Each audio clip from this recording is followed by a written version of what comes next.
അപ്പോൾ സാർ ആദ്യം പറഞ്ഞു ഇങ്ങനെ ഒരു കന്നഡ ഇൻഡസ്ട്രി എന്നുള്ള ടീമാണ്.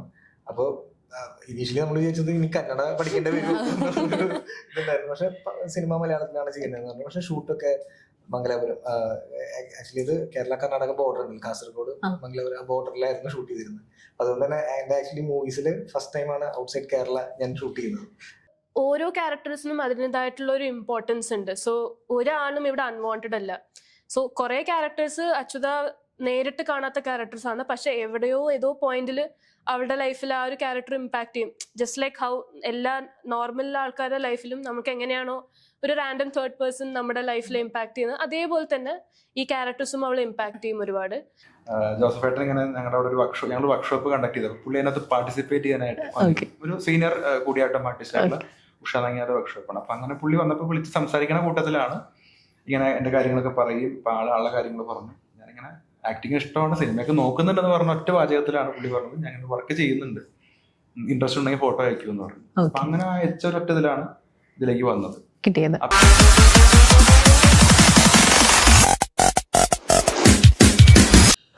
ഹായ്, ഹലോ, നമസ്കാരം, എല്ലാവർക്കും സ്വാഗതം. അപ്പൊ നമ്മുടെ കൂടെ ഇന്നുള്ളത് അച്യുത അവതാരം ടീമാണ്. അപ്പോ സ്വാഗതം. Thank you. പ്രൊമോഷൻസ് ഒക്കെ നല്ല അടിപൊളിയായിട്ട് നടന്നു നോക്കാറുണ്ട്. അപ്പൊ ഞങ്ങളുടെ കൂടെയും കുറച്ച് വിശേഷങ്ങളൊക്കെ ഒന്ന് പങ്കുവെക്കാവോ? ഓക്കെ, അപ്പൊ നമുക്ക് ഈ ഒരു ക്രൂവിൽ തന്നെ തുടങ്ങാം.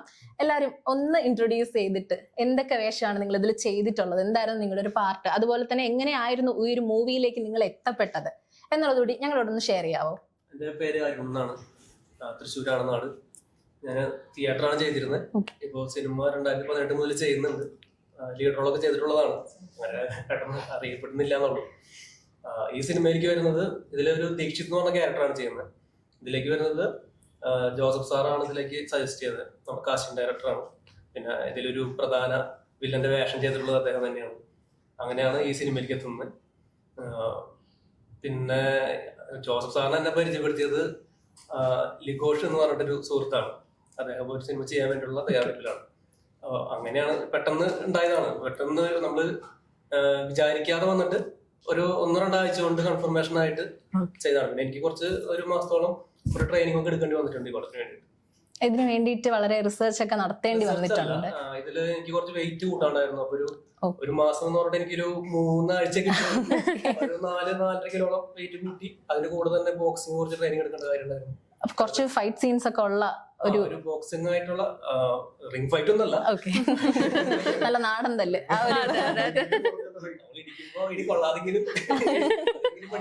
അതെ അതെ. ഞാൻ ജോസഫ് മാത്യൂസ്. ഞാൻ ഫസ്റ്റ് ചെയ്യുന്ന മൂവി എബ്രഹാം ഹോസ്ലറാണ്. ഹോസ്ലറില് സൈജു ഗ്രൂപ്പിന്റെ ചൈൽഡ്ഹുഡാണ് ചെയ്തത്. അതിനുശേഷം പ്രാവൻകൂടി ഷാപ്പ് എന്ന് പറഞ്ഞ സിനിമയിലും ഒരു ക്യാരക്ടർ ചെയ്തിട്ടുണ്ടായിരുന്നു. അതൊരു ഗ്രേ ഷെയ്ഡ് ഷാപ്പിലുള്ളൊരു ക്യാരക്ടറായിട്ടായിരുന്നു. അതിനുശേഷമാണ് അച്യുതാവതാരത്തിലേക്ക് വരുന്നത്. ഈ മൂവിയിൽ ഒരു നെഗറ്റീവ് ക്യാരക്ടറാണ് ഞാൻ ചെയ്തിട്ടുള്ളത്. ക്യാരക്ടറിന്റെ പേര് സുഹാസ് എന്നാണ്. ഇതിലും വരുന്നത് ഈ പറഞ്ഞ പോലെ കാസ്റ്റിംഗ് ഡയറക്ടർ ജോസഫ് സാർ വഴി, ജോസഫ് സാറിന്റെ സജസ്റ്റ് ചെയ്തത് ഈ പറഞ്ഞ പോലെ ലിഗോഷ് എന്ന് പറഞ്ഞ അസോസിയേറ്റ് ഡയറക്ടറാണ്. അപ്പോൾ ഞാൻ ഒരു മൂവിയിൽ വർക്ക് ചെയ്തപ്പോൾ പുള്ളി അസോസിയേറ്റ് ആയിരുന്നു. അപ്പോൾ ലിഗോഷ് ഏട്ടനാണ് ജോസഫ് സാറിനോട് പറഞ്ഞതും അങ്ങനെ ഈ മൂവിയിലേക്ക് ഒരു കോൾ വരുന്നത്. അപ്പോൾ സാർ ആദ്യം പറഞ്ഞു ഇങ്ങനെ ഒരു കന്നഡ ഇൻഡസ്ട്രി എന്നുള്ള ടീമാണ്. അപ്പോൾ ഇനീഷ്യലി നമ്മൾ വിചാരിച്ചത് ഇനി കന്നഡ പഠിക്കേണ്ടി വരും ഇതുണ്ടായിരുന്നു. പക്ഷെ സിനിമ മലയാളത്തിലാണ് ചെയ്യുന്നതെന്ന് പറഞ്ഞു. പക്ഷെ ഷൂട്ടൊക്കെ മംഗലാപുരം, ആക്ച്വലി ഇത് കേരള കർണാടക ബോർഡർ ഉണ്ടല്ലോ, കാസർഗോഡ് മംഗലാപുരം ആ ബോർഡറിലായിരുന്നു ഷൂട്ട് ചെയ്തിരുന്നത്. അതുകൊണ്ട് തന്നെ എന്റെ ആക്ച്വലി മൂവീസിൽ ഫസ്റ്റ് ടൈമാണ് ഔട്ട്സൈഡ് കേരള ഞാൻ ഷൂട്ട് ചെയ്യുന്നത്. അപ്പോൾ അതൊരു നല്ല ഡിഫറെന്റ് എക്സ്പീരിയൻസ് ആയിരുന്നു ഓൾ ടുഗദർ. അതിന്റെ ഒരു കൾച്ചർ ആണെങ്കിലും ഫുഡ് ആണെങ്കിലും എല്ലാം ഡിഫറെന്റ് ആയിരുന്നു അവിടെ. അതുപോലെ തന്നെ ഷൂട്ടിംഗ് എക്സ്പീരിയൻസും, കാരണം നമുക്ക് പല സീൻസിലും നമുക്ക് ഒരു കംപ്ലീറ്റ് ഫ്രീഡം ഡയറക്ടർ തന്നിട്ടുണ്ടായിരുന്നു. അതായത് ഇപ്പോൾ ഒരു സീൻ ഇതാണെങ്കിൽ നമുക്കത് നമ്മുടെ ഇഷ്ടത്തിന് അവര് എല്ലാം സ്മൂത്ത് ആക്കി നമ്മളോട് പറഞ്ഞു എന്താണ് നമുക്ക് പെർഫോം ചെയ്യാനുള്ളത്. നമുക്ക് ഓബിയസ്ലി സ്ക്രിപ്റ്റ് ആണെങ്കിൽ നമ്മൾ കണ്ടു കഴിഞ്ഞാൽ എന്താണ് പെർഫോം ചെയ്യാനുള്ളത് എന്നുള്ളത് കംപ്ലീറ്റ്ലി നമ്മുടെ ഒരു ഫ്രീഡത്തിന് അനുസരിച്ച് അവർ വിട്ടുതന്നത്. അപ്പൊ നമുക്ക് പെർഫോം ചെയ്യാനുള്ള ഒരു സ്പേസ് നല്ലോണം തന്നിരുന്നു. ടോട്ടലി ഒരു നല്ലൊരു എക്സ്പീരിയൻസ് ആയിരുന്നു. ഒരു ഫുൾ ക്യാരക്ടറായിട്ട് ചെയ്യുന്നത് ഫസ്റ്റ് പറയുമ്പോ ഇതിനകത്ത് അങ്ങനെ അത് സിനിമ കാരണം എന്താ വെച്ചാല് ഇതിൽ ഒരു ക്യാരക്ടർ അങ്ങനെ ഫുൾ ആക്ച്വലി അച്യുത എന്നുള്ള character through out main character. അതിനൊപ്പം തന്നെ നമ്മുടെ ക്യാരക്ടേഴ്സ് ഒക്കെ എന്താ വെച്ച് കഴിഞ്ഞാല് ഇതൊരു നോൺ ലീനിയർ പാറ്റേണിലാണ് ഈ മൂവി പോകുന്നത്. അപ്പൊ നമ്മള് പോർഷൻസിൽ നമ്മളുണ്ട്, പക്ഷെ അതിന്റെ ഒരു ഓർഡർ പറയാനാണെങ്കിൽ നമുക്ക് അത് മൂവി കണ്ടാലേ നമുക്ക് മനസ്സിലാവും ടൈം ലൈനും കാര്യങ്ങളൊക്കെ. അപ്പൊ ഈ മൂവിയിൽ ഇപ്പൊ നേരത്തെ പറഞ്ഞ പോലെ തന്നെ എല്ലാ ക്യാരക്ടേഴ്സിനും ഒരു ഇമ്പോർട്ടൻസ് ഉണ്ട്. ഇതിപ്പോ നെഗറ്റീവ് ആണെങ്കിലും പോസിറ്റീവ് ക്യാരക്ടേഴ്സ് ആണെങ്കിലും ഉള്ള ക്യാരക്ടേഴ്സിന് എല്ലാത്തിനും ഓരോ കണക്ഷൻസ് ഉണ്ട് ഈ സ്റ്റോറിയിൽ. അങ്ങനെയാണ് ഇത് പോകുന്നത് ഈ മൂവി. അങ്ങനെ ഓക്കെ.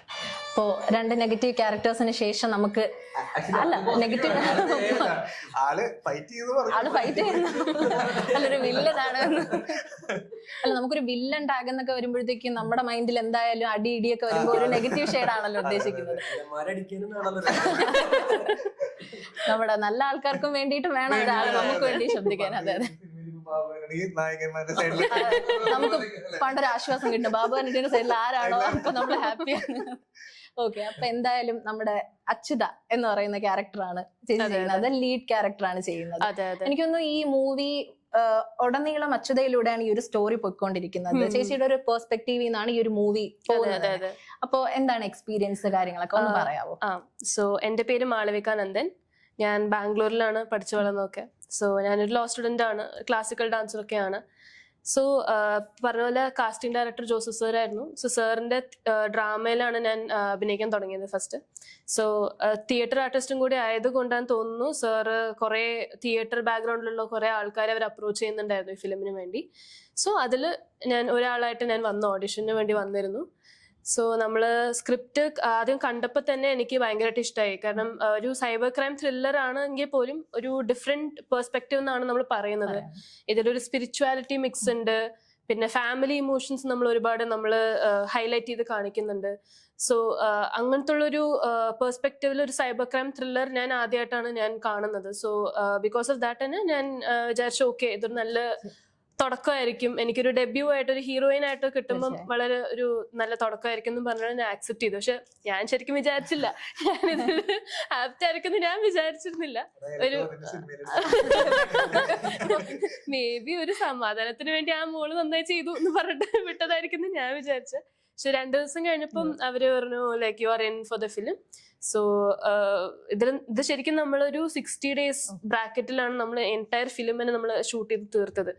പിന്നെ അതിനുശേഷം കുറച്ച് 2-3 ഷെഡ്യൂൾ നമ്മൾ ജസ്റ്റ് പാച്ചപ്പ് വർക്കിന് വേണ്ടി മാത്രമേ പോയിട്ടുണ്ടായിരുന്നുള്ളൂ. സോ അത്രയും സ്മോൾ എമൗണ്ട് ഓഫ് ടൈമാണ്, ബഡ്ജറ്റും അതിനനുസരിച്ചായിരുന്നു. സോ നമ്മൾ ഓൾ ടുഗെദർ വളരെ റിസ്കി ആയിട്ടുള്ളൊരു ചാലഞ്ചായിരുന്നു അച്യുതാവതാരം. സോ അച്യുത എന്ന് പറയുന്ന ക്യാരക്ടർ എന്ന് പറഞ്ഞു കഴിഞ്ഞാൽ ഒരു നോർമൽ വുമണിനെ റിഫ്ലക്ട് ചെയ്തിട്ടാണ് ഇവർ ഇൻസ്പയർ ചെയ്തിട്ടാണ് ഇവർ ചെയ്തിരിക്കുന്നത്. സോ എങ്ങനെയാണ് ഒരു പെൺകുട്ടി വളരെ ട്രഡീഷണൽ ആയിട്ടൊരു ഫാമിലിയിൽ നിന്ന് വരുന്ന ഒരു കുട്ടിക്ക് സൈബർ ടെക്കി വേൾഡ് ആയിട്ട് ഒരു കണക്ഷനും ഇല്ലാത്തൊരു കുട്ടിയാണ്, ആസ് ഇൻ കണക്ഷൻ ഇല്ലാത്ത കുട്ടി ഇൻ ദ സെൻസ് അവള് ഇതിന്റെ ഉള്ളിൽ കൂടുതലായിട്ട് പോകാത്തൊരു കുട്ടിയാണ്. പക്ഷെ ഒരു ചാലഞ്ച് അവളുടെ മുമ്പിൽ വരുന്ന സമയത്ത് അവൾക്ക് വേറെ ഒരു ഓപ്ഷനും ഇല്ല. So how does she face that issue എന്നാണ് അച്യുതാവതാരം. സോ ഇതിൽ അവതാരം എന്ന് പറയുമ്പം it's different shades of Achu. So അവളുടെ കറേജ്, അവളുടെ റെസിലിയൻസ്, അവൾ എങ്ങനെയാണ് ഇതിനെ നേരിടുന്നത്, ഇതൊക്കെയാണ് അച്യുതാവതാരത്തിൽ കാണിക്കുന്നത്. സോ അച്യുതാവതാരത്തിന്റെ മെയിൻ ഹൈലൈറ്റ് എന്ന് പറയുന്നത് ക്യാരക്ടേഴ്സ് ആണ്. സോ നമ്മൾ ഓരോ ക്യാരക്ടേഴ്സിനും അതിൻ്റെതായിട്ടുള്ള ഒരു ഇമ്പോർട്ടൻസ് ഉണ്ട്. സോ ഒരാളും ഇവിടെ അൺവാണ്ടഡ് അല്ല. സോ കുറെ ക്യാരക്ടേഴ്സ് അച്യുത നേരിട്ട് കാണാത്ത ക്യാരക്ടേഴ്സ് ആണ്, പക്ഷെ എവിടെയോ ഏതോ പോയിന്റിൽ അവളുടെ ലൈഫിൽ ആ ഒരു ക്യാരക്ടർ ഇമ്പാക്ട് ചെയ്യും. ജസ്റ്റ് ലൈക്ക് ഹൗ എല്ലാ നോർമൽ ആൾക്കാരുടെ ലൈഫിലും നമുക്ക് എങ്ങനെയാണോ ഒരു റാൻഡം തേർഡ് പേഴ്സൺ നമ്മുടെ ലൈഫിൽ ഇമ്പാക്ട് ചെയ്യുന്നത്, അതേപോലെ തന്നെ ഈ ക്യാരക്ടേഴ്സും അവൾ ഇമ്പാക്ട് ചെയ്യും ഒരുപാട്. സോ അങ്ങനത്തെ ഉള്ളൊരു സ്റ്റോറിയാണ്. ആൻഡ് ഇപ്പോൾ ജോസഫ് പറഞ്ഞ പോലെ നോൺ ലീനിയർ ഫിലിം മേക്കിംഗ് ആണ് നമ്മൾ എക്സ്പെരിമെന്റ് ചെയ്തിട്ടുള്ളത്. So non linear film making with multiple genres എന്ന് പറയുമ്പോൾ വളരെ റിസ്കി ആയിട്ടുള്ള ഒരു ചാലഞ്ചാണ് അച്യുതാവതാരം. പക്ഷെ എന്തായാലും ഓഡിയൻസിന് ഒരു വിഷ്വൽ ട്രീറ്റ് ആയിരിക്കും. തീർച്ചയായും എന്തായാലും അത് നല്ലൊരു തുടക്കം തന്നെ ആവട്ടെ. ഇപ്പൊ ഡാൻസർ കൂടിയാണ്, എന്തെങ്കിലും ഒരു എലമെന്റ് ഈ ഒരു മൂവിക്ക് യൂസ് ചെയ്യേണ്ടി? യെസ് എന്തായാലും ഉണ്ടായിരുന്നു. അച്യുതാവതാരത്തിന്റെ ഈ കാസ്റ്റിനെ കുറിച്ച് പറഞ്ഞപ്പോൾ തന്നെ അവരുടെ മെയിൻ എയിം ആയിരുന്നു ഒരു ക്ലാസിക്കൽ ഡാൻസ് അറിയുന്ന ഒരു കുട്ടി വേണം കൂടി അവർക്ക് ഒരു ഇതുണ്ടായിരുന്നു. സോ എന്റെ ലക്ക് കാരണമായിരിക്കാം, മേ ബി എന്റെ ഭാഗ്യം കൊണ്ട് ദൈവം സഹായിച്ച് ഞാൻ ഭരതനാട്യം, കുച്ചിപ്പുടി, മോഹിനിയാട്ടം ഈ ക്ലാസിക്കൽ ഡാൻസസ് ഞാൻ ചെയ്യുന്നുണ്ട്. സോ അതും കൂടി ആയപ്പോൾ ഒരു പ്ലസ് ആയി. സോ ഇതിലൊരു വലിയൊരു മേജർ എലമെന്റ് ആണ് അച്യുതയുടെ ക്യാരക്ടറിന്റെ ഒരു മേജർ എലമെന്റ് ആണ് ഡാൻസ്. സോ അവളെ എംപവർ ചെയ്യുന്നതും അവളുടെ ഏറ്റവും ലോവസ്റ്റ് ആയിട്ടുള്ള ഒരു മൊമെന്റിൽ അവൾക്ക് ഏറ്റവും കൂടുതൽ സഹായിക്കുന്നതും അവളുടെ ആ ഡാൻസ് എന്നുള്ളൊരു എലമെന്റ് ആണ്. സോ ആ എലമെന്റും കൂടിയാണ് നമ്മൾ സ്പിരിച്വാലിറ്റി ആയിട്ട് നമ്മൾ കണക്ട് ചെയ്തിട്ടുള്ളത്. ആ സ്പിരിച്വാലിറ്റിയാണ് വേറെ ജോണറിലോട്ട് നമ്മൾ കണക്ട് ചെയ്യുന്നത്. സോ ഓൾ ടുഗെദർ ഡാൻസ് ഒരു വളരെ ഒരു ഇമ്പോർട്ടൻസ് ഇതിലുണ്ട്. ഓക്കെ, ഇപ്പോ എന്തായാലും ചേട്ടാ നെഗറ്റീവ് ആണോ പോസിറ്റീവ് ആണോ എന്താണ് റോള് ശരിക്കും? സിനിമ ആദ്യമേ നമുക്കത് ഉറപ്പിക്കാമല്ലോ. പോസിറ്റീവ് കാര്യങ്ങൾക്ക് വേണ്ടി വേണമെങ്കിൽ അല്പം നെഗറ്റീവ് ആകാവുന്ന തരത്തിലുള്ള ഒരു ഷെയ്ഡുള്ള ക്യാരക്ടറാണ്. ഓക്കെ, കുഴപ്പമില്ലല്ലേ? അങ്ങനെ പറയുവാണെങ്കിൽ, അതായത് പോസിറ്റീവ് ലക്ഷ്യങ്ങൾക്ക് വേണ്ടി വേണമെങ്കിൽ അല്പം തരികിടയൊക്കെ ആവാം, വേണമെങ്കിൽ ഒന്നും മസിൽ പിടിക്കാം എന്ന് പറയുന്ന ഇതൊരു ക്യാരക്ടറാണ്. എന്റെ പേര് ശിവൻ വെങ്കിടങ്ങ്. ഞാനൊരു തിയേറ്റർ ആർട്ടിസ്റ്റ് ആണ്. ഞാനൊരു 14 വർഷമായിട്ട് തിയേറ്ററിലുണ്ട്. ഡയറക്ഷൻ, ആക്ടിങ്, ലൈറ്റിംഗ് ഡിസൈനിങ്, അതുപോലെ തന്നെ ഞാൻ കുറച്ച് വർഷങ്ങളായിട്ട് ആക്ടേഴ്സിന് ട്രെയിനിങ് കൊടുക്കുന്നുണ്ട്. ഗ്രാജുവേഷനും തിയേറ്ററിൽ തന്നെയായിരുന്നു. പക്ഷെ സിനിമയിലേക്ക് വരുന്നത് ആദ്യമായിട്ടാണ്. പക്ഷെ എനിക്ക് തോന്നുന്നു അങ്ങനെ മനഃപൂർവ്വം ശ്രമിച്ച് സിനിമയിലേക്ക് വരാതിരുന്നതുകൊണ്ടായിരിക്കാം ലേറ്റ് ആയി പോയത്. പിന്നെ ഇങ്ങനെ നേരത്തെ ഇവര് പറഞ്ഞ പോലെ ജോസഫ് ഏട്ടൻ ഇങ്ങനെ ഞങ്ങളുടെ അവിടെ ഒരു ഞങ്ങൾ വർക്ക്ഷോപ്പ് കണ്ടക്ട് ചെയ്തത്. പുള്ളി അതിനകത്ത് പാർട്ടിസിപ്പേറ്റ് ചെയ്യാനായിട്ട് ഒരു സീനിയർ കൂടിയാട്ടം ആർട്ടിസ്റ്റായിട്ടുള്ള ഉഷ നങ്ങിയാതെ വർക്ക്ഷോപ്പാണ്. അപ്പൊ അങ്ങനെ പുള്ളി വന്നപ്പോൾ വിളിച്ച് സംസാരിക്കുന്ന കൂട്ടത്തിലാണ് ഇങ്ങനെ എന്റെ കാര്യങ്ങളൊക്കെ പറയും. ഇപ്പൊ ആളുടെ കാര്യങ്ങൾ പറഞ്ഞു. ഞാനിങ്ങനെ ആക്ടിങ് ഇഷ്ടമാണ്, സിനിമയൊക്കെ നോക്കുന്നുണ്ടെന്ന് പറഞ്ഞ ഒറ്റ വാചകത്തിലാണ് പുള്ളി പറഞ്ഞത് ഞാൻ വർക്ക് ചെയ്യുന്നുണ്ട്, ഇൻട്രസ്റ്റ് ഉണ്ടെങ്കിൽ ഫോട്ടോ അയക്കുമെന്ന് പറഞ്ഞു. അപ്പൊ അങ്ങനെ അയച്ച ഒരൊറ്റ ഇതിലാണ് ഇതിലേക്ക് വന്നത്. അപ്പോ ഇത് ദേവൻ എന്ന് പറഞ്ഞ ക്യാരക്ടർ ശരിക്കും പറഞ്ഞാൽ വളരെ റഫ് ആൻഡ് ടഫ് ആയിട്ടുള്ള, വളരെ ബോൾഡ് ആയിട്ടുള്ള, കാര്യങ്ങൾ വിശ്വസിച്ച് ഏൽപ്പിക്കാവുന്ന, ഏറ്റെടുത്ത കാര്യങ്ങളെ കൃത്യമായിട്ട് നടത്തുന്ന ഒരാളാണെന്നുള്ളത് ഏകദേശം സ്ക്രിപ്റ്റിൽ നിന്ന് മനസ്സിലായി. പക്ഷെ ക്യാരക്ടറിന്റെ ഒരു അയച്ചെന്ന റെഫറൻസ് ഫോട്ടോയിലെ രൂപം കൊണ്ട് ഞാനുമായിട്ട് ഒരു ബന്ധമില്ലാത്തൊരു ലുക്കായിരുന്നു. അത്യാവശ്യം നല്ല മെലിഞ്ഞ് അങ്ങനത്തെ ലുക്കായിരുന്നു. അപ്പൊ ഇതുപോലെ എന്തെങ്കിലും ഒരു ട്രാൻസ്ഫോർമേഷൻ വേണ്ടി വന്നിരുന്നോ? ഒന്നുമില്ല, ഞാൻ ഏകദേശം അപ്പൊ നമ്മള് തിയേറ്ററിൽ പറയുള്ളൂ, നമ്മളിപ്പോൾ ഈ കഥാപാത്രത്തിന്റെ ഛായയല്ല, കഥാപാത്രത്തിന്റെ ആത്മാവിനെയാണ് നമ്മൾ എടുത്തു ഉപയോഗിക്കേണ്ടത്. അപ്പൊ ദേവൻ എങ്ങനെയായിരിക്കും എന്നുള്ളത് ഇപ്പൊ ഈ പറഞ്ഞ പോലെ നമ്മൾ എപ്പോഴും ഒരു ക്യാരക്ടർ സ്റ്റഡി നടത്തുമ്പോൾ ആരാണ് ദേവൻ, അയാളെ എന്തിനാണ് അവിടെ. ഈ സിനിമയ്ക്കകത്ത് പ്രത്യേകിച്ചും അയാളുടെ കുടുംബത്തെ കുറിച്ചോ അയാളുടെ പശ്ചാത്തലത്തെ കുറിച്ചോ ഒന്നും തന്നെ പറയുന്നില്ല. അയാൾ എങ്ങനെയാണ് അച്യുതയുടെ കഥയുമായിട്ട് അല്ലെങ്കിൽ അച്യുതയുടെ കുടുംബവുമായിട്ട് അല്ലെങ്കിൽ അച്യുതയ്ക്ക് ഉണ്ടാവുന്ന പ്രശ്നവുമായിട്ട് എങ്ങനെയാണ് ദേവൻ കണക്ട് ആവുന്നത് എന്നുള്ളത് സ്ക്രിപ്റ്റിനകത്ത് വളരെ കൃത്യമായിട്ടും പോർട്രേ ചെയ്തിട്ടുണ്ട്. ദേവൻ ആരാണ്, അതുപോലെ ദീക്ഷിത് ആരാണ്, വിശ്വ ആരാണ്, ഇവർ മൂന്നുപേരും കൂടിയിട്ടുള്ള ഒരു ടീമാണ്. അപ്പൊ പുതിയ പോസ്റ്ററിലൊക്കെ അത് കാണാം. അപ്പോൾ ഇതിൽ നെഗറ്റീവ് ഷെയ്ഡുള്ള ക്യാരക്ടേഴ്സ് ഉണ്ട്. ആ ഒരു പ്രശ്നം വരുന്ന സമയത്ത് അച്യുതയോടൊപ്പം നിൽക്കുന്ന ഒരു ഗ്രൂപ്പ് ഓഫ് ആളുകളാണ്. അപ്പൊ ഓരോരുത്തർക്കും അവരുടെ റോൾ എന്താണ്, അല്ലെങ്കിൽ അവർക്ക് ആ കഥയ്ക്കകത്ത് അവർ എവിടെയാണ് അവരുടെ റെലവൻസ് വരുന്നത് എന്നുള്ളത് വളരെ ക്ലാരിറ്റി ഉണ്ടായിരുന്നു. പക്ഷെ ഈ പറഞ്ഞ പോലെ നോൺ ലീനിയർ ആയതുകൊണ്ട് കഥ ഇങ്ങനെ അടുത്തടുത്ത ഘട്ടങ്ങളിലേക്ക് പോകുന്ന പോലെ ഒരു മാലകോർത്ത പോലെയല്ല കഥ പോകുന്നത് എന്നുള്ളത് കൊണ്ട് തന്നെ നമ്മൾക്കും ഈ ഓഡിയൻസിന് ഉണ്ടായേക്കാവുന്ന ഈ ഒരു കൺഫ്യൂഷൻ അല്ലെങ്കിൽ ഈ ഒരു എക്സൈറ്റ്മെന്റ് നമുക്കുണ്ടായിരുന്നു, എല്ലാ ആക്ടേഴ്സിനും ഉണ്ടായിരുന്നു. അപ്പൊ ഇപ്പൊ നമ്മുടെ ഡയറക്ടർ എപ്പോഴും പറയാറുണ്ട്, നിങ്ങൾക്ക് ഇപ്പൊ ലാസ്റ്റ് പാക്കപ്പ് ഉണ്ടെന്ന് എല്ലാവർക്കും ക്ലിയർ ആയല്ലോ. പാക്കപ്പ് ആയി, നമ്മൾ ക്ലിയർ ആയി, കാര്യങ്ങളെല്ലാം വ്യക്തമായി. സത്യം പറഞ്ഞാൽ കുറച്ച് പോകെയായിരുന്നു. പാക്കപ്പോട് കൂടിയിട്ട് നമ്മളെല്ലാവരും ഒന്ന് ഇങ്ങനെയാണ് ഈ സംഭവിച്ചത് എന്നുള്ളതാണ്. എന്നിട്ടും അപ്പൊ അത് എഡിറ്റ് വരെ മനസ്സിൽ കണ്ടുകൊണ്ടാണ് ഡയറക്ടറും സിനിമാറ്റോഗ്രാഫറും ഇതിനകത്ത് വർക്ക് ചെയ്തിട്ടുള്ളത്. പിന്നെ അപ്പൊ നമ്മൾ ഇതിനകത്ത് വരുന്ന സമയത്ത് ഇതൊരു ലോ ബഡ്ജറ്റ് എന്ന് വേണമെങ്കിൽ വിളിക്കാവുന്ന, അതായത് ഒരു ചെറിയ ബഡ്ജറ്റിൽ ചെയ്തിട്ടുള്ള വർക്കാണ്. നേരത്തെ മാള് പറഞ്ഞ പോലെ ഒരു 10-60 ദിവസത്തിനുള്ളിൽ മൊത്തം സിനിമയുടെ ഫിലിമിങ് കഴിഞ്ഞിട്ടുണ്ട്. അപ്പോ ഇത് എന്തുകൊണ്ട് ഇങ്ങനെ സംഭവിച്ചു എന്ന് വെച്ചാൽ ഞാൻ മനസ്സിലാക്കിയെടുത്തോളം റായറ വെഞ്ചേഴ്സ് എന്ന് പറയുന്ന ഈ ഒരു ഗ്രൂപ്പ്, അത് ഡയറക്ടർ തന്നെയാണ് ഇതിന്റെ മെയിൻ പ്രൊഡ്യൂസർ ആയിട്ടുള്ളത്. അദ്ദേഹത്തിന്റെ ഏറ്റവും വിശ്വസിക്കാവുന്ന സുഹൃത്തുക്കളെ കൂടെ കൂട്ടി. അപ്പൊ ഇങ്ങനെ ഒരു എക്സ്പെരിമെന്റൽ വർക്ക് ഒരാൾ ചെയ്യാന്ന് പറയുമ്പോൾ ആ എക്സ്പെരിമെന്റൽ വർക്കിന് അല്ലെങ്കിൽ ഇദ്ദേഹത്തിന് മനസ്സിൽ മാത്രമുള്ള ഒരു കൺസെപ്റ്റ്, ആളുടെ വാക്ക് മാത്രം വിശ്വസിച്ചിട്ട് കൂടെ നിൽക്കുക എന്ന് പറയുന്നത് അപ്പൊ അത് മാതൃകാപരമായിട്ടുള്ള ഒരു മുന്നേറ്റമാണ്. അപ്പൊ പേഴ്സണലി എനിക്ക് സിനിമയിൽ വന്നതിന് ശേഷം നമ്മളും റായരുടെ ഒരു ഭാഗമാണ്. അതായത് നമ്മളിപ്പോ ഒരു വെൽ പെയ്ഡ് ആയിട്ടുള്ള ഒരു വർക്ക്, നമ്മൾ പൈസ വാങ്ങുന്നു, അഭിനയിക്കുന്നു, തിരിച്ചു പോകുന്നു, അങ്ങനത്തെ ഒരു രീതിയിലല്ല. ഞങ്ങൾ ത്രൂ ഔട്ട് ഷൂട്ടിൽ അങ്ങനത്തെ ഒരു ഗ്രൂപ്പായിരുന്നു. എല്ലാ കാര്യങ്ങളിലും നിങ്ങളുടെ എല്ലാവരുടെയും ഇൻവോൾവ്മെന്റ് ഉണ്ടായിരുന്നു. ഇത് കാസർഗോഡ് ബോർഡറുള്ള, ശരിക്കും പറഞ്ഞാൽ മാംഗ്ലൂരിന്റെ ഭാഗമായിട്ടാണ് ഈ സ്ഥലം. മുടിപ്പ് എന്ന് പറയുന്ന ഒരു സ്ഥലത്താണ് നമ്മളുടെ ഒരു ലൊക്കേഷൻ ആയിരുന്നത്. നമ്മൾ താമസിച്ച ഹോട്ടലിൽ തന്നെ കുറെ ഷൂട്ട് ചെയ്തിട്ടുണ്ട്. അപ്പൊ അവിടുന്ന് ഞങ്ങൾക്ക് ഓരോ ദിവസവും ഈ മെയിൻ ലൊക്കേഷനിലേക്ക്, അച്യുതയുടെ വീട് ഇരിക്കുന്ന ലൊക്കേഷനിലേക്ക് ഒരു 10-30 കിലോമീറ്റർ ട്രാവലുണ്ട്. വളരെ ഉള്ളിലേക്കുള്ള വഴിയാണ്, കുണ്ടുകുഴി നിറഞ്ഞ വഴിയാണ്. നമ്മൾ എല്ലാ ദിവസവും പുലർച്ചെ 6 മണിക്കോ അല്ലെങ്കിൽ അതിന് പുലർച്ചെയൊക്കെ പോകും, രാത്രി ആകുമ്പോൾ തിരിച്ചു വരും.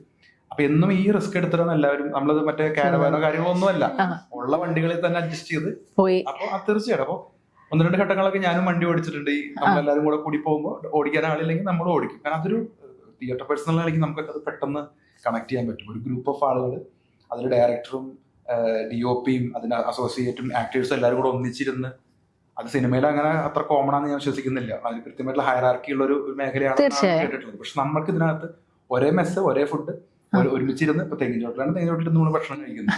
അതിന്റെ ഞങ്ങളുടെ മെയിൻ അതാണ് നമ്മുടെ അത്. പിന്നെ മാത്രമല്ല ഇവര് ബഡ്ജറ്റിന്റെ കൺസേൺ ഉള്ളത് കൊണ്ടും സമയത്തിന്റെ കൺസേൺ ഉള്ളത് കൊണ്ടും തന്നെ ചില ലൊക്കേഷൻസ് ഒക്കെ ഒരു ദിവസം കിട്ടിയിട്ടുള്ളൂ. ആ ഒരു ദിവസം കൊണ്ട് ആ ലൊക്കേഷനിൽ സംഭവിക്കാവുന്ന എല്ലാ കാര്യങ്ങളും കവർ ചെയ്തിട്ട് പോയിട്ടുണ്ട്. എസ്പെഷ്യലി അവിടെ ഒരു ഇതില് ട്രെയിലറിൽ കാണാം, ഒരു ബോട്ട് ഉണ്ടാക്കുന്ന ഒരു വലിയൊരു ഫാക്ടറി സംഭവം, ഫാക്ടറി അല്ല ബോട്ട് ഉണ്ടാക്കുന്ന ഒരു സംഭവം ഉണ്ട് അവിടെ. അപ്പൊ അവിടെ സൺഡേ മാത്രമേ ഒഴിവ് കിട്ടുള്ളൂ. അതർവൈസ് ഒരു 10-200 ആളുകൾ വരുന്ന ഒരു സ്ഥലമാണ്. അപ്പൊ ആ സൺഡേ കൊണ്ട് ഇവര് അത് ആ സ്ക്രിപ്റ്റിലുള്ള ക്ലാരിറ്റി, DOPക്ക് അതിനകത്തുള്ള കൺവിക്ഷൻ, ഇതെല്ലാം കൂടെ വന്നപ്പോഴാണ് ഇത് വർക്ക് ആവുന്നത്. അപ്പൊ നമ്മളെല്ലാവരും കോൺട്രിബ്യൂട്ട് ചെയ്തു. ഒറ്റ ദിവസം കൊണ്ട് അവിടുത്തെ കംപ്ലീറ്റ് ഷൂട്ട് അവസാനിപ്പിച്ചിട്ടുണ്ട്. ആ എക്സ്പീരിയൻസ് ഒക്കെ ഞങ്ങൾക്ക് ഭയങ്കര നല്ലതായിരുന്നു. ഇപ്പൊ ഈ ആക്ടേഴ്സ് അല്ല ക്യാരക്ടേഴ്സ് എവിടെ നിൽക്കുന്നു എന്നുള്ളതിനേക്കാൾ അപ്പുറം നമ്മുടെ ക്യാരക്ടർ കൃത്യമായിട്ടൊരു വൈറ്റൽ റോൾ ഇതിനകത്ത് വഹിക്കുന്നുണ്ട്. ഓരോരുത്തർക്കും ക്ലാരിറ്റി ഉണ്ട്. ഈവൻ ഇപ്പൊ പ്രശ്നം ഉണ്ടാക്കുന്ന 3 പേരാണെങ്കിലും, പ്രശ്നം സോൾവ് ചെയ്യുന്ന 3 പേരാണെങ്കിലും, അതിനൊപ്പം നിൽക്കുന്ന മറ്റു ക്യാരക്ടേഴ്സ് ആണെങ്കിലും, അതുപോലെ തന്നെ അച്യുതയുടെ വിഷയം വലിയ വിഷയമായി മാറാൻ ചിലർ കാരണമാവുന്നുണ്ട്, ചിലരുടെ പ്രശ്നങ്ങൾ കാരണമാവുന്നുണ്ട്. ഇവരെല്ലാവരും കൃത്യമായിട്ട് ഇതിനകത്തൊരു കറക്റ്റ് സ്പേസിലാണ് വരുന്നത്. ഈവൻ ഒന്ന് എൻട്രി ചെയ്ത് പോകുന്ന ചെറിയ ക്യാരക്ടേഴ്സിന് പോലും റെലവൻസ് കൊടുത്തിട്ടുണ്ട്. അപ്പൊ അതിന് സ്ക്രിപ്റ്റ് തന്നെയാണ് ഇതിനകത്ത് മെയിൻ ആയിട്ട് നിൽക്കുന്നത്. ഓക്കെ, അപ്പൊ കറക്റ്റ് ആയിട്ട് ഈക്വൽ ആയിട്ട് കൊടുത്തിട്ടുണ്ട്. 3 പ്രശ്നക്കാരും 3 പേര് സോൾവ് ചെയ്യുന്നവരായിട്ട് കൊടുത്തിട്ടുണ്ട്. അപ്പൊ ക്ലിയർ ആയിട്ട് ഐഡിയ ഉണ്ട്. പക്ഷെ അതിനകത്തൊരു ഡിസൈൻ വന്നിട്ടുണ്ട്. നമ്മളൊരു ഇൻവിസിബിൾ ആയിട്ട് ഒരു എഴുതി വെച്ച സ്ക്രിപ്റ്റിനകത്ത് തന്നെ ഒരു ഡിസൈൻ, ഒരു പാറ്റേൺ വന്നിട്ടുണ്ട്. അത് ഒരു തരം പക്ഷെ കാണുന്ന ആളുകൾക്ക് ഉപബോധ മനസ്സിലെങ്കിലും ഈ ഒരു ബാലൻസിങ് ചിലപ്പോൾ ഫീൽ ചെയ്തേക്കാം. അപ്പൊ അത് കാരണം ഒരാൾ ലീഡ് ചെയ്യുകയാണെന്നുണ്ടെങ്കിൽ മറ്റു 2 പേര് സപ്പോർട്ട് ചെയ്യാനായിട്ട് അങ്ങനെയാണല്ലോ. അത് ഇവരുടെ ഇടയിലാണെങ്കിലും അങ്ങനെ ഒരാൾ വന്നിട്ടില്ല. ഒന്ന് പഞ്ചി എന്ന് പറഞ്ഞ ക്യാരക്ടർ ചെയ്തിട്ടുള്ളതാണ്. ഞങ്ങളുടെ ടീമിലും ഒരാൾ വന്നിട്ടില്ല. അപ്പൊ കൊണ്ടത് ബാലൻസ് ആയി. അപ്പൊ ഇത് ഓരോരുത്തരും അവരവരുടെ കാര്യങ്ങളാണ് ചെയ്യുന്നത്. അവർ റോളൊക്കെ ചെയ്യാനുണ്ട്. അതായത് ഗ്രൂപ്പായിട്ട് ഒരു കോറസ് പോലെയല്ല. അതാണ് ഈ ഒരു അത് എനിക്ക് തോന്നുന്നു ഡയറക്ടറും റൈറ്ററും ആയിട്ടുള്ള പുനീത്തിന്റെ അദ്ദേഹത്തിന്റെ മനസ്സിൽ കൃത്യമായിട്ട് ആശയം ക്ലിയർ ആയിരുന്നു. തുടക്കം മുതലേ ഞങ്ങൾക്ക് എല്ലാവർക്കും മനസ്സിലായിട്ടുള്ള കാര്യം. ഈവൻ നമുക്കത് മനസ്സിലായില്ലെങ്കിൽ അദ്ദേഹത്തിന് അത് ഈ ഓരോ ചെറിയ ഷോട്ട് പോലും എന്തിനാണ് ചെയ്യുന്നത്, അല്ലെങ്കിൽ ആ ഷോട്ടിന്റെ നീളം ഇത്ര വേണോ, ഇത്ര വേണ്ടേ, അതെ അതെ. ഞാൻ പറഞ്ഞതല്ല എല്ലാ ഫിലിം മേക്കേഴ്സും അങ്ങനെ ആലോചിക്കുന്നതിനൊക്കെ ആയിരിക്കാം. പക്ഷെ ഇതിനകത്ത് ഞങ്ങൾക്ക് തോന്നിയ കാര്യം എന്ന് പറയുന്നത് ചെറിയ ബഡ്ജറ്റിൽ വളരെ കുറഞ്ഞ റിസോഴ്സ് വെച്ചുകൊണ്ട് ഉദ്ദേശിച്ച കാര്യം അതുപോലെ തന്നെ കിട്ടണം എന്ന് പറയുന്ന നിർബന്ധ ബുദ്ധിയോട് കൂടിയിട്ടാണ് ഇതിന്റെ ഫിലിമിംഗ് നടന്നിട്ടുള്ളത്. അതേ കാര്യം തന്നെ ഇതിന്റെ മ്യൂസിക്കിന്റെ സൈഡിലാണെങ്കിലും ഇതിന്റെ ബാക്കി VFX ആണെങ്കിലും എല്ലാ കാര്യങ്ങളിലും അതൊരു കോംപ്രമൈസ് ഇല്ലാതെ വന്നിട്ടുണ്ട്. എല്ലായിടത്തും എല്ലാവരും ഇൻവോൾവ് ആവുന്നുണ്ടായിരുന്നു. ഇതാണ് എന്റെ മേഖല എന്ന് പറഞ്ഞാൽ ആരും മാറി നിന്നിട്ടില്ല. ഇവരുടെ പ്രൊഡക്ഷൻ ടീം എന്ന് പറഞ്ഞാൽ ഇവരെല്ലാവരും ഫ്രണ്ട്സ് ആണ്. എല്ലാവരും ഇവൻ സ്ക്രിപ്റ്റിൽ നമ്മൾ ക്യാരക്ടർ സ്കെച്ച് ചെയ്യണമെങ്കിൽ പോലും എല്ലാവരുടെ ടീം ഇൻപുട്ട് ഉണ്ടായിരുന്നു അതില്. സോ അതിലെ മ്യൂസിക് ചെയ്തത് പ്രസന്ന സാറിനാണ് ആൻഡ് എഡിറ്റർ മഹേഷ് സർ. പിന്നെ മഹേഷ് സാറും DOP ആനന്ദ് സാറും ഇവരെപ്പോഴും ആയിരുന്നു കോൺസ്റ്റന്റ്ലി അവിടെ കണ്ടിന്യൂസ്ലി ഞങ്ങൾ വർക്ക് ചെയ്ത് കണ്ടത്. പിന്നെ ഡയറക്ടർ സാർ എപ്പോഴും ആ സെറ്റിൽ എപ്പോഴും ഉണ്ടാവും. എല്ലാവർക്കും എപ്പോൾ നോക്കിയാലും ക്യാരക്ടറിനെ കുറിച്ചുള്ള ഡിസ്ക്രിപ്ഷൻ കൊടുത്തോണ്ടിരിക്കും, റെഫറൻസ് കൊടുത്തോണ്ടേ ഇരിക്കുമായിരുന്നു. സോ ഓൾ ദ ടൈം നമുക്കൊരു എന്താ പറയുക ഒരു ടീം ഇൻപുട്ട് എപ്പോഴും ഉണ്ടായിരുന്നു, ഓരോ സീനിനും ഉണ്ടായിരുന്നു. സോ അതും കൂടി കൊണ്ടാണ് നമുക്ക് 60 ഡേയ്സിൽ തന്നെ ഈ അത്രയും നല്ല ടീം വർക്ക് ആയതുകൊണ്ട് ചെയ്യാൻ പറ്റിയത്. അതുപോലെ ഒരു ഘട്ടത്തിൽ പോലും ഇതിന്റെ ഡയറക്ടറോ സിനിമാറ്റോഗ്രാഫറോ ഒന്ന് ഷൗട്ട് ചെയ്യുന്നതോ അല്ലെങ്കിൽ ഫ്രസ്ട്രേറ്റഡ് ആവുന്നതോ ഞങ്ങൾ ആരും കണ്ടിട്ടില്ല. അത് എത്ര റീടേക്ക് പോയാലും എത്ര ലേറ്റ് നൈറ്റ് പോയാലും എത്ര അവർക്ക് തൃപ്തി ഇല്ലെങ്കിലും അത് കിട്ടുന്നവരൊരു വെയിറ്റ് ചെയ്യുന്നതാണ്. സ്വാഭാവികമായിട്ടും നമ്മളും ടയർഡായാലും നമുക്കത് പ്രകടിപ്പിക്കാൻ തോന്നില്ല. ഇത്ര എഫർട്ട് നല്ല പൊരിഞ്ഞ വെയിലത്തൊക്കെ ഷൂട്ടുകൾ ഉണ്ടായിരുന്നു. അപ്പം ഞാൻ മനസ്സിലാക്കുന്നത് അത് ആവശ്യമുള്ള ആളുകൾ വളരെ അവർക്ക് അതിന്റെ ഒരു ധാരണ ഉള്ളത് കൊണ്ടാണ്. നേരെ മറിച്ച് അവർ ഫ്രസ്ട്രേറ്റഡ് ആയാൽ അവർ ചൂടായി കഴിഞ്ഞാൽ ചിലപ്പോൾ നമ്മുടെ ഈ ഒരു പീസ് ഓഫ് മൈൻഡ് ഉണ്ടാവില്ല, കംപ്ലീറ്റ് പോകും. അപ്പോൾ അത് ലക്ഷ്യം ഇതാണ്, നല്ലൊരു ഫിലിം ഉണ്ടാക്കുക, അദ്ദേഹത്തിന്റെ മനസ്സിലുള്ള ആശയത്തിനെ ഏറ്റവും പരമാവധി അതിന്റെ ക്ലാരിറ്റിയിൽ പുറത്തു കൊണ്ടുവരുന്ന അതിനെ തന്നെ ഉറപ്പുണ്ടായിരുന്നു. അതുകൊണ്ട് തന്നെയാണ് തോന്നുന്നത് അദ്ദേഹം തന്നെയാണ് ഇതിന്റെ പ്രൊഡ്യൂസറായിട്ട് മുന്നിട്ട് ഇറങ്ങിയത്.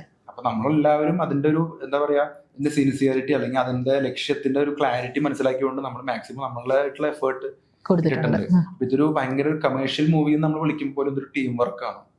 നമ്മൾ മറ്റേ ആക്ടേഴ്സിനെ ഹയർ ചെയ്യുന്നു, ടെക്നീഷ്യനെ ഹയർ ചെയ്യുന്നു, അവർ പണി കഴിഞ്ഞ് തിരിച്ചു പോകുന്നു എന്ന് പറയുന്ന ഒരു മീനിങ് അല്ല നമുക്ക് ആർക്കും ഫീൽ ചെയ്തിട്ടുള്ളത്. ഞങ്ങളെല്ലാവരും വളരെ പേഴ്സണലി കണക്റ്റഡ് ആയതും ഒരുപക്ഷെ അതുകൊണ്ടായിരിക്കാം. ഈവൻ എൻ്റെ ഒക്കെ പോർഷൻ കഴിഞ്ഞിട്ട് ഞാൻ ഇവരുടെയൊക്കെ സീൻ ഷൂട്ട് ചെയ്യണ ദിവസം കൂടെ അവിടെ തങ്ങി. കാരണം നമുക്ക് ആ ഒരു ടീം വിട്ടു പോരാനുള്ള ടീം വർക്കിന്റെ ആ ഒരു സ്പിരിറ്റ് ഉള്ളിലുള്ളത് കൊണ്ട് ഞാൻ അവിടെ ഉണ്ടായിരുന്നു. അപ്പൊ നമുക്ക് ഒന്നുമല്ല, അതൊരു ഒരു ഭയങ്കര ഒരു ഹാപ്പി അറ്റ്മോസ്ഫിയർ ആണ്. അത് ഈ അതേസമയം വളരെ പ്രൊഫഷണലുമാണ്. അത് ഈവൻ നമ്മളിപ്പോൾ ഫസ്റ്റ് നമ്മുടെ കോൾ ലെറ്റർ വരുമ്പോൾ പോലും നമ്മൾ കൃത്യമായിട്ട് എല്ലാ കാര്യങ്ങളും മെൻഷൻ ചെയ്തുകൊണ്ട് കൃത്യമായിട്ടുള്ള ഒഫീഷ്യൽ ലെറ്ററൊക്കെ തന്ന് അങ്ങനെ വളരെ പ്രൊഫഷണലായിട്ട് തന്നെയാണ് ഓരോ കാര്യങ്ങളും കൊണ്ടുപോയിട്ടുള്ളത്. പക്ഷേ അതൊരു ഭയങ്കര ഒരു പോഷ് ലെവലിലോ അല്ലെങ്കിൽ ഒരുപാട് പൈസ എക്സ്പെൻഡ് ചെയ്ത് അങ്ങനെയുള്ള സംഭവത്തിലേ അല്ല. ഏറ്റവും മിനിമലായിട്ട് എങ്ങനെ ആർട്ടിസ്റ്റിക് ആയിട്ട് കാര്യം കൊണ്ടുവരാൻ എന്നുള്ളത്. അപ്പം അതിൽ ദേവൻ എന്ന് പറയുന്ന ക്യാരക്ടറിന് ഉണ്ടായിരുന്നതിനേക്കാൾ കുറച്ചും കൂടെ എനിക്ക് തോന്നുന്നു നമുക്ക് ചെയ്യാൻ പറ്റി. ഒരു പക്ഷേ അത് അവർ നമ്മൾ എനിക്ക് തോന്നുന്നു ഓരോ ആക്ടേഴ്സിനും അതുണ്ടായിരുന്നു. ഓരോ ആക്ടേഴ്സിന്റെയും പെർഫോമൻസ് കണ്ടിട്ട് അവര് ഇനി പോസിബിലിറ്റി ഉണ്ടെങ്കിൽ അതിനെ ഒന്നുകൂടി ഡെവലപ്പ് ചെയ്തിട്ടുണ്ട്. നിങ്ങൾക്ക് ഉള്ളിലുള്ള ഒരു ടാലന്റിനെ കൂടി പുറത്തു കൊണ്ടുവരാൻ നോക്കിയിട്ടുണ്ട്. ഡ്യൂറിംഗ് ദ ഷൂട്ട് അത് നടന്നിട്ടുണ്ട്. തിയേറ്ററിൽ കൂടെ വന്നിട്ടുള്ളത്. നമുക്ക് ഇംപ്രവൈസ് ചെയ്യാൻ ഒരു സ്പേസ് നമുക്ക് എന്തായാലും നാച്ചുറൽ നമ്മൾ ആഗ്രഹിച്ചു പോകും. അപ്പൊ ചില ഫിലിംസിൽ നമുക്ക് അത് ചെയ്യാൻ ചിലപ്പോൾ നമുക്ക് കിട്ടില്ലായിരിക്കും. കാരണം ഡയറക്ടേഴ്സിന് ഒരു പെർട്ടിക്കുലർ വിഷൻ ഉണ്ടാവും. പക്ഷെ അപ്പം പക്ഷെ ഈ സെറ്റിൽ എന്ന് പറഞ്ഞു കഴിഞ്ഞാൽ നമുക്ക് അത്രയും എന്താ പറയുക ആക്ടിങ്ങിനോട്ട് നമ്മൾ എത്ര ഫ്രീ ആയിട്ട് നിങ്ങൾക്ക് ക്യാരക്ടറിനെ എക്സ്പ്ലോർ ചെയ്യാൻ പറ്റും അത്രയും എക്സ്പ്ലോർ ചെയ്തോളൂ. പക്ഷെ അതെ അക്കോർഡിംഗ് ടു ആ സ്ക്രിപ്റ്റിന്റെ ഉള്ളിൽ നിങ്ങൾക്ക് എങ്ങനെ വേണമെങ്കിലും ഇതിനെ നാവിഗേറ്റ് ചെയ്യാമെന്ന് പറഞ്ഞിട്ട്. അപ്പം തിയേറ്റർ ബാക്ക്ഗ്രൗണ്ട് ഉള്ളത് നമുക്കൊരു പ്ലസ് ആയി. അപ്പൊ മജീദേട്ടൻ ഇവിടെ തിയേറ്റർ ആർട്ടിസ്റ്റ് ആണ്. സോ ഉള്ളിലേക്ക് വരാനുണ്ട്. ഏതാണ് ടീം? അതാണ് നമുക്ക് ആദ്യം അറിയേണ്ടത്. ഏത് ടീമാണ് അതാണ് ആദ്യം അറിയേണ്ടത്.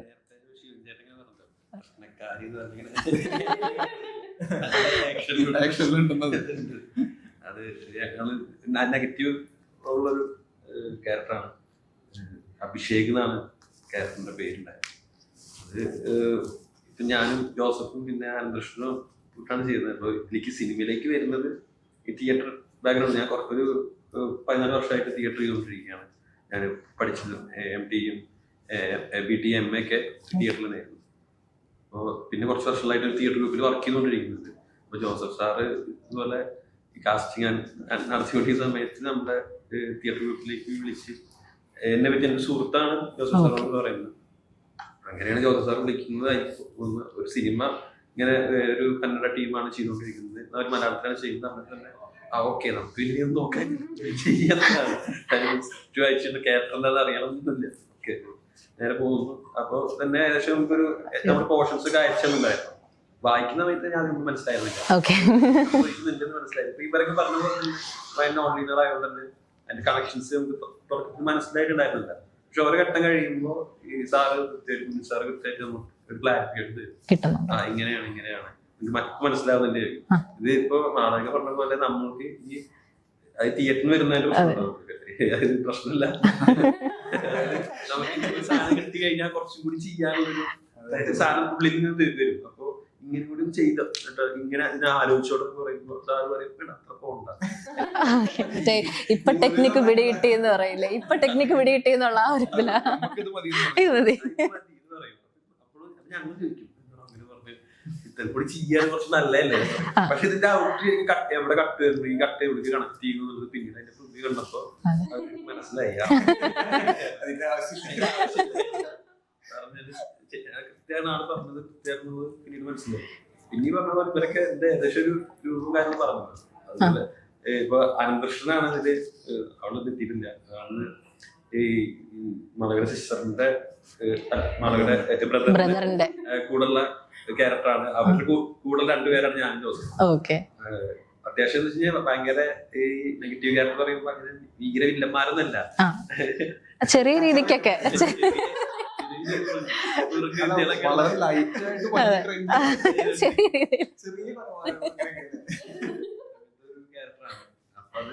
അത് ഈ ഒരു ഏജിൽ നിൽക്കുന്നതുകൊണ്ട് തന്നെ അത് പെട്ടെന്ന് കണക്ട് ചെയ്യാൻ പറ്റി. ക്യാരക്ടേഴ്സ് പറയുമ്പോൾ തന്നെ ഓക്കെ ഓക്കെ അങ്ങനത്തെ ഒരുപാട് പേരെ നമുക്ക് അറിയാം.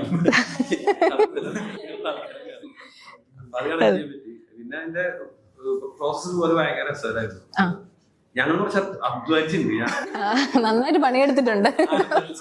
അധ്വാനിച്ചിട്ടുണ്ട് കുറെ ഓടാനും ചാടാനും പറയാനൊക്കെ ഉണ്ടായിരുന്നു. അത് നല്ല എൻജോയ് ചെയ്ത് സ്റ്റാർട്ടിങ് ഒക്കെ നമുക്ക് ഭയങ്കര ഫസ്റ്റ് ടൈം ഇങ്ങനെ ഫ്രെയിമിലൂടെ ഒന്ന് ഓടിയിരുന്നു പറയുമ്പോ ഞങ്ങൾ ഓടിയൊരു ഫ്രെയിം കൊള്ളാണ്. പക്ഷെ പിന്നെ ഇത് ഈ ഓട്ടൊന്നും അവസാനിക്കണില്ല, അങ്ങനെയൊക്കെ പിന്നെ അതിൽ കുറെ പാച്ച് വരാൻ തുടങ്ങി.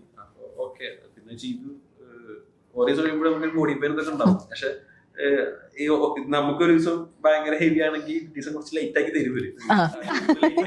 കുറച്ചിടി കൊണ്ടാ മതി. അങ്ങനെ അത് ബാലൻസ് ചെയ്ത് ഭയങ്കര രസമായിട്ട് പോയത്.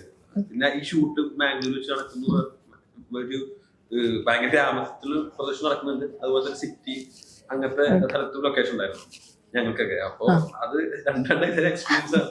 പിന്നെ ഇതിന്റെ DOP സാറ് ആള് ആനന്ദ് സാറിന്റെ പുള്ളി ഭയങ്കര അടിപൊളിയാണ്. എനിക്ക് നാഷണൽ അവാർഡ് വിന്നർ ആണ് പുള്ളി. അപ്പൊ ആ ഒരു കാര്യം നമുക്ക് പറയാനില്ല. അപ്പൊ എങ്ങനെയായിരുന്നു പുള്ളിയിലേക്ക് ഈ ഒരു പ്രോജക്റ്റ് എത്തിയത്? പുനീത് സാർ വഴിയാണ്. അവര് സുഹൃത്തുക്കളാണ്. നമ്മൾ തന്നെ ഇപ്പൊ ഒന്നില്ലെങ്കിൽ പുനിസാറിനോട്ടോ അല്ലെങ്കിൽ ആൻസാറിനായിട്ടായിരിക്കും നമ്മുടെ ഡൗട്ട്സ് ഒക്കെ ക്ലിയർ ചെയ്യാം. എനിക്ക് തോന്നുന്നു നമ്മളെത്തിയത് ആനന്ദ് സാർ കാരണം തോന്നുന്നു അല്ലെ. ആനന്ദ് സാറിന്റെ സുഹൃത്താണ് നമ്മുടെ DOPയിലൂടെയാണ് നിങ്ങൾ ഈ സിനിമയിൽ എത്തുന്നത്. ബാംഗ്ലൂരിൽ അദ്ദേഹത്തിന്റെ കണക്ഷനാണ് ഓക്കെ. ജോസഫ് ജോൺ എന്ന് പറയുന്ന കാസ്റ്റിംഗ് ഡയറക്ടർ ആയിട്ടുള്ള അദ്ദേഹമാണ് ഞങ്ങളെല്ലാവരും. അപ്പോൾ ഒരു തരത്തിൽ ആനന്ദ് സാറാണെന്ന് പറയാം നമ്മുടെ ഒരു റീസൺ നമ്മളെത്താനായിട്ട്. സാറാണ് ഞങ്ങളുടെ ദൈവം. ഇതിന്റെ നമ്മുടെ അവിനാഷ് എന്ന് പറയുന്ന ക്യാരക്ടർ കാന്താര മൂവി ഫെയിം ആണ്. പുള്ളി എങ്ങനെയായിരുന്നു ഈ ഒരു മൂവിയിലേക്ക്? അതെ, അതും ജോസഫ് സാറും ഇതില് വേറൊരു ആക്ടറും കൂടി ഉണ്ടായിരുന്നു. സോ ആ ആക്ടറിന്റെ ത്രൂ ആണ് നമുക്ക് അവിനാഷ് സാറിനെ കോൺടാക്ട് ചെയ്യാൻ പറ്റിയത്. സോ അവിനാഷ് സാർ എന്റെ അച്ഛന്റെ റോളാണ് ഇതിൽ അഭിനയിക്കുന്നത്. സോ ഞാൻ ബാംഗ്ലൂരിൽ തന്നെയാണ് വളർന്നതൊക്കെ. സോ ഞാൻ ഒരുപാട് കന്നഡ ഫിലിംസിൽ ഞാൻ സാറിനെ കണ്ടിട്ടുണ്ട്, തമിഴ് ഫിലിംസിൽ ഞാൻ സാറിനെ കണ്ടിട്ടുണ്ട്. സോ അവരുടെ കൂടെ ഒക്കെ ഒരു മകളായിട്ട് അഭിനയിക്കാന്ന് പറഞ്ഞാൽ വലിയ കാര്യമായിരുന്നു. പക്ഷെ ഫസ്റ്റ് ഡേ കണ്ട സമയത്ത് ഞാൻ ശരിക്കും കുറച്ച് പേടിച്ചിട്ടായിരുന്നു. കാരണം ഫസ്റ്റ് ടൈമാണ് സാറോട് വർക്ക് ചെയ്യുന്നത്. സാറിന്റെ ടെമ്പർമെന്റ് എങ്ങനെയായിരിക്കും, ഇനി പെട്ടെന്ന് എന്തെങ്കിലും ദേഷ്യം വരുമോ, അങ്ങനെ സീനിയർ ആക്ടർ ആണോ, സോ എന്തൊക്കെ നമുക്ക് അവർക്ക് വേണ്ടി ടേക്ക് കെയർ ചെയ്യണം, അത് ഒരുപാട് ക്വസ്റ്റ്യൻസ് ഉണ്ടായിരുന്നു. പക്ഷെ സാർ വളരെ കൂളായിരുന്നു, വളരെ ചില്ലായിരുന്നു. പിന്നെ ഈവൻ സാറിനും ലാംഗ്വേജ് ബാരിയർ ഉണ്ടായിരുന്നു. ഒരു പെർട്ടിക്കുലർ സീനിന്, അത് ക്ലൈമാക്സ് ഷോട്ട് ആയിരുന്നു. സോ ആ പെർട്ടിക്കുലർ സീനിന് സാറിന് മലയാളം ഡയലോഗ് വരില്ലായിരുന്നു. അപ്പൊ നമുക്കത് തമിഴാക്കേണ്ടി വന്നു. സോ സാർ തമിഴിൽ സംസാരിക്കുമ്പോൾ ഞാൻ മലയാളത്തിൽ, എല്ലാവരും ബാക്കി എല്ലാവരും മലയാളത്തിലാണ് റിപ്ലൈ ചെയ്തത്. സോ അങ്ങനെ ചെയ്യേണ്ടി വന്നു. സോ പെർട്ടിക്കുലർ ഒരു ഇഷ്യൂ ഉണ്ടായിരുന്നു. ആ സമയത്ത് ഞാനായിരുന്നു ഇരുന്ന് എല്ലാം ട്രാൻസ്ലേറ്റ് ചെയ്ത് കൊടുക്കണ്ടായിരുന്നു സാറിന്. സോ അതിനുശേഷം പിന്നെ സാറ് എനിക്ക് അവിടെ ഉണ്ടായിരുന്ന എല്ലാ ആക്ട്രസിനും നല്ല നല്ല ഉപദേശങ്ങളൊക്കെ തന്നു. എന്നിട്ട് സാറ് ബാക്കി സീനുകളൊക്കെ പോകുമ്പോൾ എനിക്ക് വളരെ ഒരു വേറെ ടൈപ്പ് ഫീലിംഗ് ആയിരുന്നു. കാരണം ഇത്രയും വലിയൊരു ആക്ടറിന്റെ കൂടെ ഒരു മകളായിട്ട് ഒരു ഷെയർ ചെയ്യാൻ പറ്റുന്ന പറയുമ്പോൾ വലിയൊരു കാര്യമായിരുന്നു. പക്ഷെ ആ സാറിന്റെ ഒരു എക്സ്പീരിയൻസ് ഇതില് വളരെ വലിയൊരു ഇമ്പാക്ട് ക്രിയേറ്റ് ചെയ്തിട്ടുണ്ട്. ഓക്കെ. ഇപ്പൊ മാളവികയുടെ ഡാൻസിങ് എന്ന് പറയുന്ന ഒരു എലമെന്റ് ഇതിൽ അത്രയും ആവശ്യം വന്നതുപോലെ തന്നെ ഇതിന്റെ BGM മ്യൂസിക്കും ഒക്കെ നമ്മൾ അത്രയും എടുത്ത് പറയേണ്ട കാര്യമാണ്. അപ്പൊ ശരിക്കും പറഞ്ഞു കഴിഞ്ഞാൽ നല്ലൊരു കിടിലൻ ടീമാണ് നിങ്ങൾക്ക് കിട്ടിയിട്ടുണ്ടായിരുന്നത്. അത് മാത്രമല്ല ഇത് 5 ലാംഗ്വേജസിൽ ഈ മൂവി ഇറങ്ങുന്നുണ്ട്. അതൊരു പാൻ ഇന്ത്യൻ ലെവലിൽ തന്നെ മൂവി പോകുന്നുണ്ട്. അപ്പൊ എന്തായാലും ഇത് നല്ലൊരു തുടക്കമാവട്ടെ, എല്ലാവരും ഇത് മൂവി അടിപൊളിയായിട്ട് പോകട്ടെ എന്ന് ആശംസിക്കുന്നു. അപ്പൊ എന്തായാലും വിശേഷങ്ങളൊക്കെ ഷെയർ ചെയ്തതിന് ഒരുപാട് thanks. All the best. Okay.